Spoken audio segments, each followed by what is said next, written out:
Okay, my name is Sujeetha and I am from Chalmers, so I will get right to it.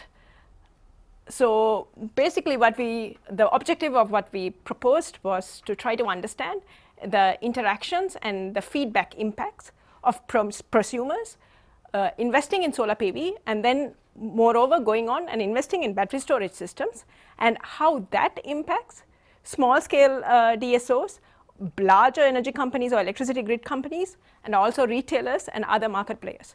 So we wanted to try to do a causal mapping because I'm essentially an energy systems modeler. So how I model energy systems is through thinking of it as nonlinear interaction systems. So I don't think that there is one cause and one effect, but there are multiple feedbacks between the different factors. So basically what, if you can see it clearly or if not, is that right now the Swedish government has a subsidy program for battery storage systems for people to invest in it. We want to see whether this investment subsidy in the long term will lead to a hugely changing electricity system, and if so, what sort of impacts will that have on the different market players?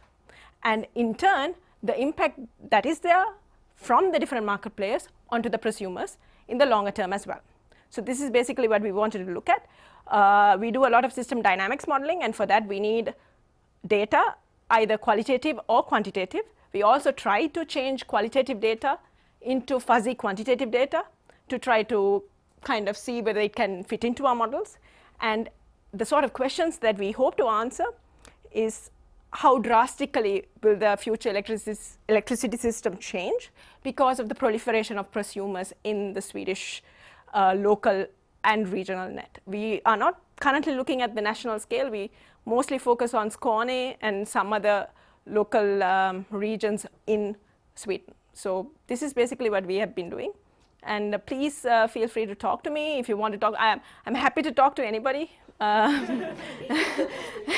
Because you know, it's always nice, and if you want to do any causal mapping or if you want to look at any system dynamics level models, please hit me up. Thank you.